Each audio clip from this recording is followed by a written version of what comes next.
திருவள்ளூர் மாவட்டம் ஆவடி அருகே 140 கிலோ கஞ்சாவை பறிமுதல் செய்த காவல்துறையினர் 6 இளைஞர்களை கைது செய்தனர். ஐயப்பாக்கம் பகுதியில் சந்தேகத்திற்கிடமாக ஓடிய இளைஞர்களிடம் சோதனை நடத்திய போது கஞ்சா பொட்டலங்கள் கண்டுபிடிக்கப்பட்டன. விசாரணையில் ஒடிசா சென்று பைக் ரைடர்கள் போல சுற்றுலா பயணிகள் தோற்றத்தில் கஞ்சா கடத்தியது தெரிய வந்துள்ளது. இதனை கிராமப்புற சாலைகள் வழியாக தமிழகத்திற்குள் கொண்டு வந்து சிறு பொட்டலங்களாக மாற்றி விற்பனை செய்து வந்ததாக போலீசார் தெரிவித்துள்ளனர்.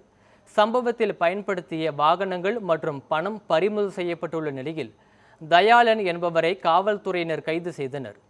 இந்த கடத்தலில் தொடர்புடைய மற்ற நபர்களையும் தீவிரமாக தேடி வரும் காவல்துறையினர் போதைப்பொருள் வியாபாரிகள் மற்றும் விற்பனையாளர்கள் மீது கடுமையான நடவடிக்கை எடுக்கப்படும் எனவும் எச்சரித்தனர்.